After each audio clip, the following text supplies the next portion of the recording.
kami menghadirkan satu spesial program Smart Eco Life. Selama kurang lebih 1 jam ke depan kita akan berbincang untuk sore hari ini tentunya dengan tema yang kita angkat untuk saat ini mengenai potensi pengembangan lahan pangan berbasis daya dukung dan daya tampung lingkungan. Baik, hari ini di studio sudah hadir Ibu Insinyur Andi Asnidar Adnan M.Hud. Beliau merupakan Kepala Bidang Perencanaan Pengelolaan Sumber Daya Alam dan Lingkungan Hidup P3E Sulawesi dan Maluku ya. Assalamualaikum warahmatullahi wabarakatuh Ibu. Waalaikumsalam warahmatullahi wabarakatuh Mbak. Selamat sore. Ya, gimana kabarnya Bu?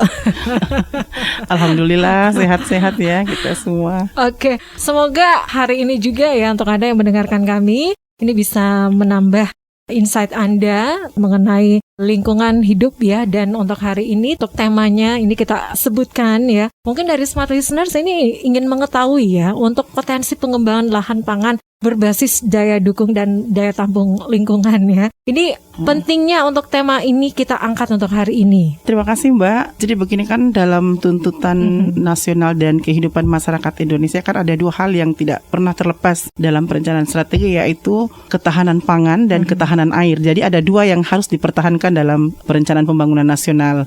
Nah, kemudian dari sisi pendekatan lingkungan untuk memberikan dukungan penguatan dari sektor lingkungan hidup, maka kita mengambil bagian bagaimana mendukung terus mempertahankan areal-areal yang punya potensi pangan dalam mendukung ketahanan nasional dari sisi dari sisi peningkatan pangan, tetapi lestari lingkungan juga berjalan. Jadi seperti itu. Makanya daya dukung daya tampung lingkungan hidup ini perlu juga kita sampaikan kepada masyarakat bahwa ada pendekatan yang berkaitan dengan kontribusi alam. Jadi sebenarnya alam itu juga memberikan kontribusi dukungan terhadap kebutuhan manusia melalui pangan. Nah, inilah instrumen-instrumen kebijakan inilah yang kita yang dijadikan sebuah kebijakan dari KLHK, Kementerian Lingkungan Hidup dalam mendukung ketahanan pangan sebenarnya ini. Jadi kalau kita melihat areal-areal yang cukup banyak, kita ingin lebih spesifikkan bahwa ada potensi pangan yang bisa dikembangkan yang berdasarkan kemampuan alam seperti itu. Oke. Yeah. Nah, ini mungkin bisa lebih dijelaskan, bisa sedikit gambaran Ibu untuk potensi pengembangan lahan pangan berbasis daya dukung dan daya tampung lingkungan itu sebenarnya seperti apa sih Bu? Jadi kalau kita lihat sebenarnya yang kita ingin perkenalkan di sini adalah pendekatan daya dukung daya tampung lingkungan hidup. Nah, daya dukung daya tampung lingkungan hidup itu yang sudah menjadi sebuah kebijakan strategi di kementerian, yaitu pendekatan melihat jasa lingkungan atau kemampuan alam itu seperti jasa lingkungan kondisi ekosistem yang punya tingkat kesuburan tinggi. Nah, kemudian ada jasa lingkungan yang memberikan ketersediaan air. Kemudian ada 13 jasa lingkungan kalau saya tidak salah. Nah, yang berkaitan dengan potensi pangan itu tingkat kesuburan lahan, kemudian hama dan penyakit, kemudian ada air, ada 4 kalau nggak salah itu. Nah, kontribusi jasa lingkungan inilah yang kita coba analisis melalui peta spasial, sehingga dia memberikan satu lokasi daerah-daerah yang potensi untuk dikembangkan sebagai pangan berkelanjutan. Jadi seperti itu. Nah, mungkin jadi nanti ini menjadi input bagi teman-teman terutama di sektor pertanian ketika akan mengembangkan lahan pertanian. Nah, itu pendekatan yang bisa dilihat secara tapak berdasarkan spasial begitu. Jadi kita memperkuat bahwa secara wilayah, secara ekoregion, ini daerah-daerah yang bisa dievaluasi kembali untuk dipadukan dengan pendekatan-pendekatan di bidang pertanian misalnya. Karena pangan itu bukan cuma pertanian, perkebunan dan sebagainya. Oh ya. Jadi untuk pangan sebenarnya pertanian, perkebunan itu mencakup semuanya Bu ya. Kalau kita melihat definisi ketahanan pangan, jadi pangan itu adalah semua yang bisa diproduksi dan akan dikonsumsi oleh masyarakat. Perikanan pun termasuk di dalam. Perikanan juga termasuk ya Bu ya. Jadi pertanian, perkebunan, perikanan juga termasuk ya. Nah, kalau melihat nih potensi pengembangan lahan pangan ya Bu ya, tentu itu melalui beberapa proses begitu ya. Untuk metode penelitian sendiri, metode penelitian seperti apa yang dilakukan Ibu? Sebenarnya kalau pendekatan dengan metode penelitian kan itu cukup banyak yang bisa dikembangkan oleh beberapa institusi. Misalnya pertanian juga punya model pengembangan pertanian, peneliti-peneliti juga. Tetapi sebenarnya penelitian-penelitian ini kan masing-masing punya sisi melihatnya. Nah, kalau mungkin teman-teman di pertanian lebih banyak kepada bagaimana peningkatan sana produksi dengan menggunakan pupuk dan sebagainya ya, contohnya. Nah, kalau kami dari dari sisi lingkungan hidup itu melihat sisi dari kemampuan alam, jasa lingkungan yang tadi itu. Nah, ini yang kita ini yang akan kita kombinasikan untuk memperkuat teman-teman di dalam menetapkan satu lokasi kawasan pertanian. Jadi secara ekosistem alam di situ memang sudah cukup potensi. Tanahnya subur, airnya cukup banyak, hama penyakitnya tingkat pengendaliannya tinggi, kemudian tingkat kesuburannya tinggi. Nah, itu kita kaji melalui spasial dengan pendekatan daya dukung daya tampung itu tadi. Jadi ketika 4 komponen ini kita analisis melalui spasial, dia akan ketemu pada irisan-irisan lokasi yang kita jadikan sebagai daerah potensi pengembangan pangan yang berbasis daya dukung daya tampung dan bisa dan menjadi peluang untuk sustainable pangan nanti. Ya, jadi ini menjadi suatu hal yang berkelanjutan nantinya ya Bu ya. Kemudian untuk melihat ya satu kemampuan potensi pengembangan lahan yang tentunya bisa dimanfaatkan begitu Bu. Satuan kemampuan lahan dan analisis kemampuan lahan itu faktor-faktor apa saja yang perlu diperhatikan Ibu? Memang ini agak berbeda ya. Kalau analisis kemampuan lahan itu kan pendekatan yang biasa digunakan teman-teman di pertanian menggunakan kelas-kelas lahan itu ada 6 kalau nggak salah ya. Nah itu jadi melihat ketinggian, kemiringan, itu adalah kelas kemampuan lahan. Kalau yang kita ini adalah melihat secara keseluruhan ekosistem. Jadi ekosistem yang kita lihat. Nah ekosistem itulah yang kita lihat, kita evaluasi di mana potensi-potensi itu muncul secara ekoregion, spasial maksud saya. Jadi sebenarnya ini lebih banyak digunakan pada tataran perencanaan, terutama misalnya teman-teman pertanian, perkebunan yang akan merencanakan kira-kira, terutama dalam kami lebih banyak mendukung kepada LP2B. Jadi di kabupaten kota sekarang berdasarkan surat edaran Menteri Pertanian, setiap kabupaten kota itu wajib menyiapkan lahan LP2B untuk 10 tahun ke depan. Jadi lahan berkelanjutan. Nah, jadi dengan adanya pendekatan ini kita ingin memperkenalkan kepada teman-teman sebagai satu input di dalam menganalisis perencanaannya, bahwa di Sulawesi Selatan misalnya itu kami pernah mencoba melakukan analisis dengan ini. Jadi di Sulsel itu pada tahun 2017 itu kami melihat ada untuk pengembangan areal cadangan pertanian pangan berkelanjutan itu ada sekitar 36,88 hektar dalam analisis. Jadi contohnya seperti itu. Nah, nanti kalau mau dilihat di mana tapaknya itu nanti kan bisa dilihat spasial. Jadi memang indikatif potensi ini akan lebih banyak diperkuat untuk teman-teman yang pada tataran perencanaan. Nah, nanti ketika sudah menemukan lokasi yang berpotensi D3 TLH-nya, sudah ketemu di mana kira-kira areal pengembangan yang cocok secara sehingga sustainable bisa kita gunakan dengan potensi-potensi pendukung yang ada. Kemudian itu nanti akan dikombinasikan oleh teman-teman sektor, si user nanti. Misalnya untuk pertanian, cocoknya kita di sini karena secara tapak itu sudah jasa lingkungan itu sudah memberikan dukungan di situ. Airnya cukup, pengendalian hamanya sudah tinggi di situ. Nah, jadi nanti teman-teman sisa mengkombinasikan dengan kebijakan-kebijakan internalnya.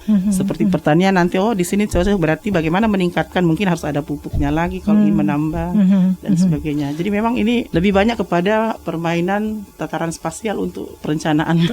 Perencanaan begitu ya. Iya, jadi tidak mengintervensi salah satu sektor. Jadi kita memberikan satu input misalnya, input baru dengan memberikan saran gitu ya, Bia. Iya, sebenarnya seperti itulah sebenarnya. Saran untuk pengembangan lahan pangan begitu ya. Kemudian Ibu, kalau semamanya ini dari analisis kebijakan yang tentunya sudah dilakukan ya, bagaimana proses selanjutnya Bu? Yang sampai ini otomatis bisa memberikan masukan kepada pemerintah daerah nantinya. Jadi arahan RPSDA-LH ini namanya ya, untuk pengembangan potensi pangan itu kita sebut sebagai pendekatan metodologi analisis kebijakan. Nah, kenapa kami menggunakan kata kebijakan? Karena instrumen input yang dianalisis di dalamnya adalah mengkombinasikan kebijakan-kebijakan sektor dengan D3 TLH tadi sampai mengeluarkan lokasi potensi. Jadi misalnya, kalau misalnya ada daya dukung daya tampung berdasarkan jasa lingkungan tadi itu, kalau kita di lingkungan hidup itu ada namanya jasa lingkungan ekosistem untuk kesuburan tanah. Nah, kemudian ada ketersediaan air, kemudian ada hama dan penyakit. Nah, itu kan itu dilihat dari kondisi kemampuan alam. Jadi daya dukung daya tampung itu sebenarnya memberikan informasi alam kepada kita bahwa alam itu memberikan memberikan jasa. Ya, nah itu yang kita analisis. Kemudian untuk mengeluarkan tadi potensi-potensi lingkungan yang sudah disebutkan tadi, itu juga kita kombinasikan dengan kebijakan-kebijakan yang ada di sektor. Nah, makanya yang keluar dari sini adalah berupa arahan kebijakan, mengarahkan masyarakat, pemerintah daerah, kemudian mitra-mitra sektor yang berkepentingan untuk melihat wilayah-wilayah yang ada itu kira-kira di mana potensi-potensi itu bisa kita kembangkan. Jadi memberikan arahan. Ini ya daerah-daerah berdasarkan analisis di 3 TLH-nya ini bagus untuk pangan.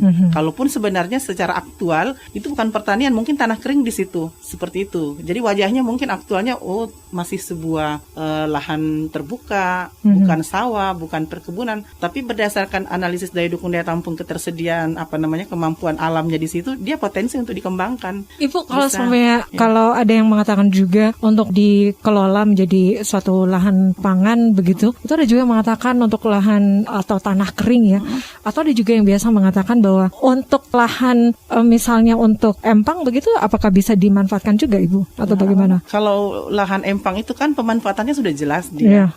Sudah tapi jelas. Kalau nantinya kan biasanya ada yang mengatakan bahwa ini tidak bisa digunakan untuk perikanan begitu ya, karena asin atau bagaimana, ke depannya bisa menjadi lahan untuk pangan, tidak bisa dikembangkan juga Ibu? Itu bisa dianalisis lagi nanti jadi itu bisa lagi dilihat nanti. Kalau sekarang dia adalah aktualnya ya, yang nampaknya sekarang adalah sebuah empang, yang bisa kita analisis berdasarkan daya dukung daya tampung adalah kemampuan empang sekarang itu sebagaimana jasanya. Apakah masih tinggi? Kalau dia masih tinggi berarti dia masih bisa meningkatkan produksi karena mungkin tanahnya masih bagus dan sebagainya. Tapi kalau dia sudah rendah berarti daya dukung daya tampungnya sudah mulai menurun, seperti itu. Jadi bisa dianalisis dengan melihat kemampuan ekosistem itu tadi yang ada di situ. Kalau yang jasa potensi pengembangan lahan ini yang kita bahas pada hari ini adalah daerah yang memang secara aktual belum menampakkan bahwa ini bisa kita tanam padi di sini nanti. Kenapa? Karena tidak kelihatan air, tapi secara ekosistem dia mampu. Dia mampu untuk dijadikan lahan pertanian nanti misalnya. Kenapa? Karena lahannya subur, kemudian kesuburan airnya tersedia di situ. Jadi memang daya dukung daya tampung ini adalah kita berbicara tentang sesuatu yang sangat luas sekali karena melibatkan banyak sektor-sektor ekosistem di dalamnya. Makanya saya bilang dari tadi ini memang lebih banyak terkait kepada teman-teman yang berkecimpung kepada perencanaan yang untuk mengajas sebuah perencanaan di sektor. Oke. Ibu, syarat untuk kemampuan pengembangan lahan pangan ya, itu apa-apa saja sih Bu yang memang harus diperhatikan Bu? Di sini kita harus membedakan. Jadi kalau kemampuan lahan itu kan berbeda dengan ini. Kemampuan lahan itu adalah melihat tingkat struktur lahan itu berdasarkan kemiringan. Jadi kemiringan sampai misalnya 35 itu adalah kawasan hutan. Nah, itu adalah kemampuan lahan. Itu kemampuan lahan. Nah, kalau yang kita bahas di sini adalah jasa ekosistem. Yang kalau Mbak tadi katakan itu bisanya kriteria-kriterianya apa. Nah, inilah tadi. Jadi kriteria-kriteria untuk menentukan areal pengembangan lahan pangan berkelanjutan itu kriteria yang ditarik dari ekosistem itu adalah kesuburan. Jadi kesuburan itu adalah salah satu layanan ekosistem. Jadi lingkungan itu bisa memberikan sumbangsihnya karena kesuburan tanahnya. Nah, di mana kesuburan tanah itu berada berdasarkan daya dukung daya tampung, nah itu yang kita analisis di Tasial. Ternyata ada di sini. Nah, jadi yang tadi itu adalah persyaratan pertamanya adalah jasa lingkungan ekosistem kesuburannya harus bagus. Kemudian ketersediaan airnya di situ tersedia, kemudian pengendalian hama dan penyakitnya itu tinggi. Nah, ini dilihat kalau misalnya teman-teman di pertanian itu kan mengendalikan hama dan penyakit biasanya menggunakan pendekatan misalnya semprot. Nah, kalau ini tidak, ini secara alami. Secara alami bisa Bu ya? Itu bagaimana Bu? Maksudnya bukan secara alami langsung mengendalikan, tetapi secara ekosistem secara luas.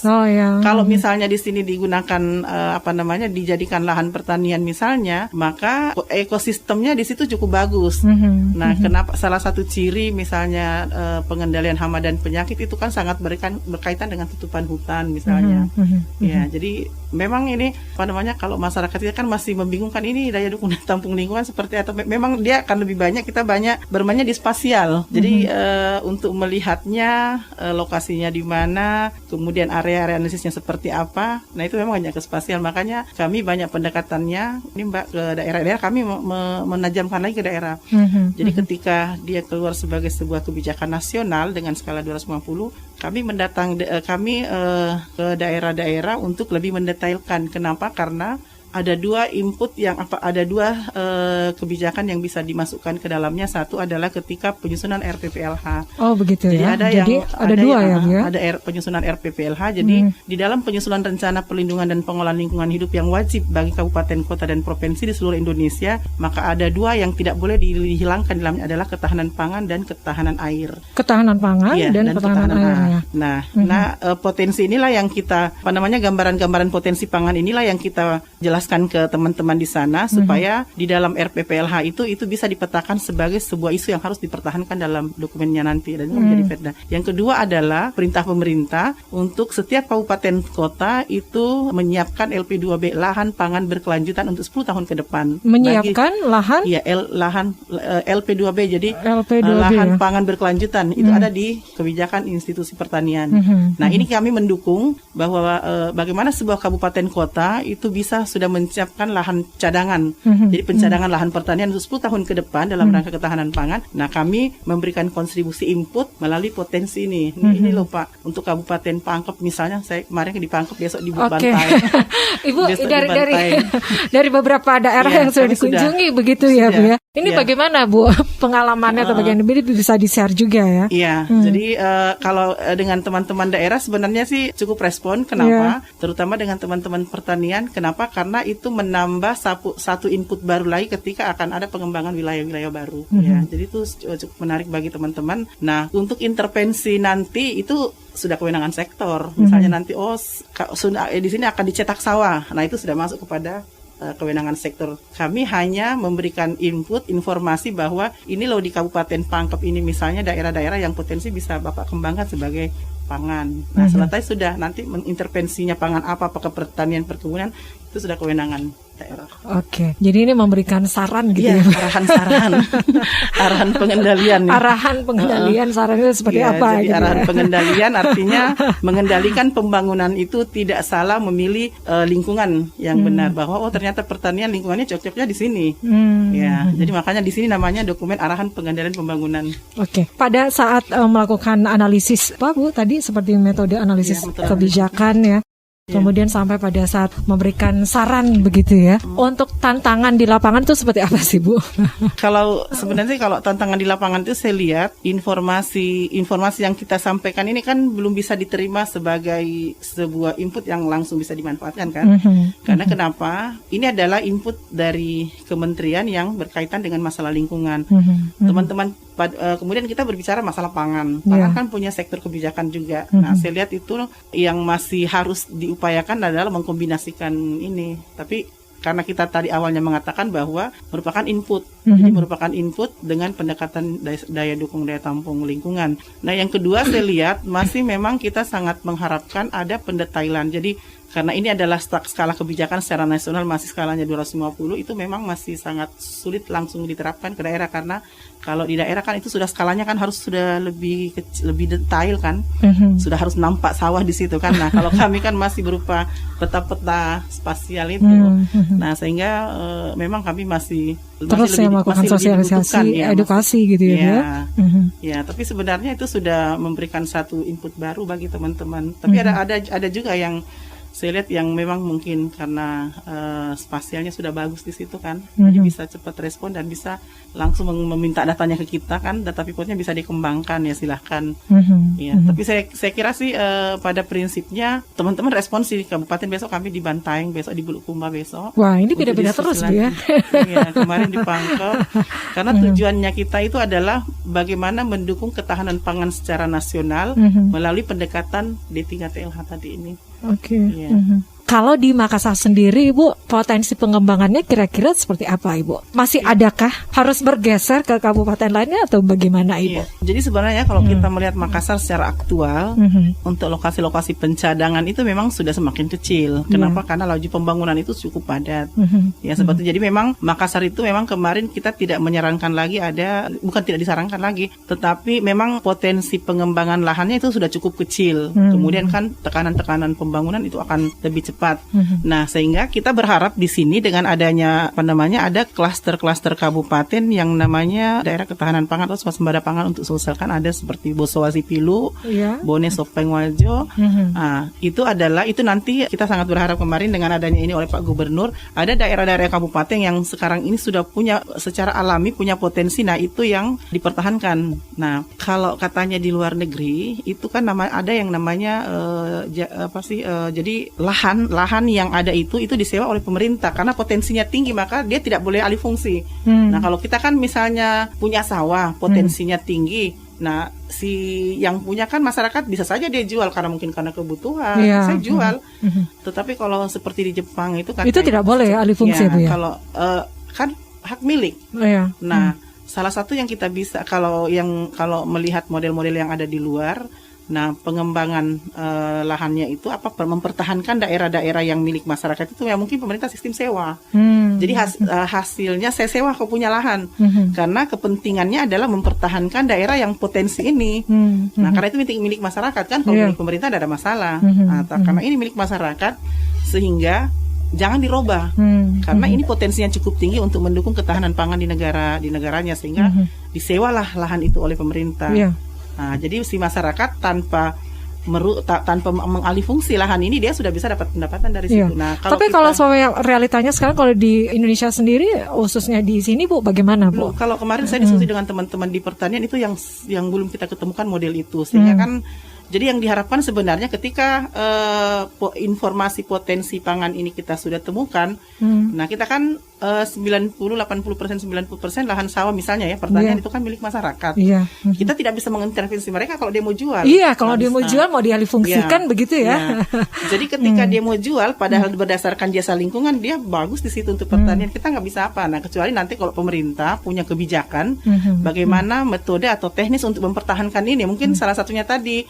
Apakah disewa atau ada apa? Nah, itu mungkin yang kita harapkan. Kenapa? Karena secara alam di situ bagus. Sayang sekali, Bu, ya kalau dialih fungsikan. Itu sebenarnya yang kita harapkan ke depan, sehingga ketahanan pangan, salah satu pendekatan ketahanan pangan dengan daya dukung dalam lingkungan ini adalah wilayah-wilayah yang punya potensi itu dipertahankan.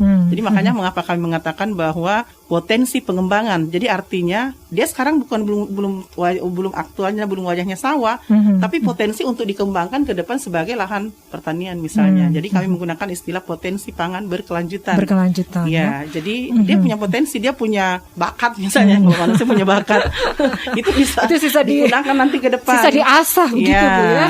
Karena dia sudah punya, dia bakatnya sudah ada. Dari alam gitu ya. Tapi sebenarnya dia belum bisa nyanyi misalnya kan, tapi bakat nyanyi sudah ada. Nah, itu bisa dikembangkan ke depan sama dengan ini. Potensi wajahnya sudah kelihatan bahwa dia punya kekuatan untuk itu.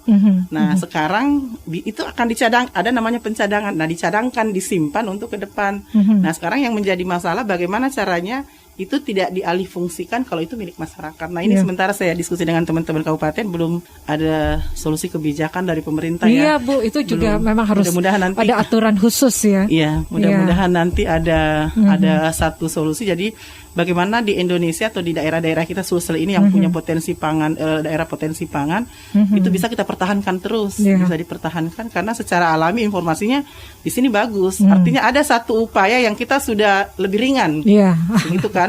Daripada misalnya, kita di sini aja bikin sawah, ternyata secara ekosistem itu tidak mendukung, maka teknologi harus masuk di situ, harus. Jadi banyak input teknologi yang harus kita kita gunakan.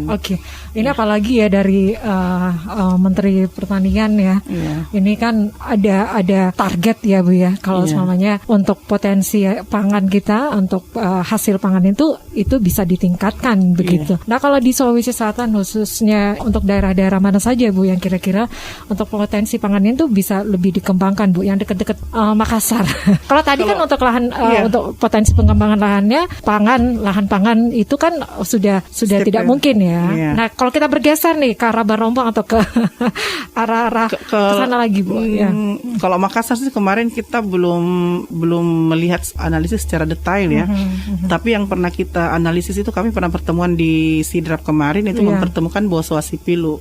Jadi Bone, Sopeng, Wajo, Luwu, dengan apa itu ada 6 kabupaten kota yang dulu dijadikan sebagai komoditas pangan kan. Kita coba kembali mendiskusikan untuk melihat ini apakah prestise sebagai wilayah komoditas pangan itu masih bisa bertahan kan. Nah, ternyata kan memang ada beberapa pengurangan itu tadi, alih fungsi berkurang, kemudian ketersediaan air karena hutan sudah semakin banyak yang hilang kan, sehingga distribusi air berkurang. Jadi salah satu contoh misalnya, jadi saya juga selain memberikan saran, Bu, itu juga bisa memberikan bagaimana untuk bisa untuk bisa berfungsi kembali begitu, Bu. Iya, jadi saran juga diberikan seperti itu, Bu. Iya, jadi kalau kita berbicara jasa lingkungan ini, jadi jasa lingkungan ini sifatnya tidak tetap begitu.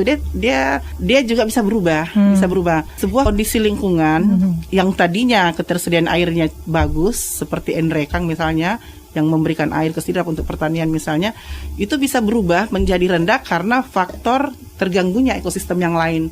Hutannya misalnya sudah hilang di daerah atas. Tentu jasa lingkungan yang di sini akan airnya pasti berkurang juga. Nah, itu kami juga memberikan saran rekomendasi.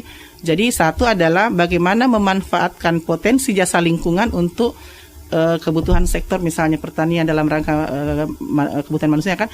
Yang kedua adalah bagaimana meningkatkan kembali jasa lingkungan itu sehingga dia bisa berfungsi optimal lagi. Nah, sarannya adalah satu, seperti kita melihat, ternyata masalahnya kenapa ini jasa lingkungannya tuh airnya kok rendah di sini.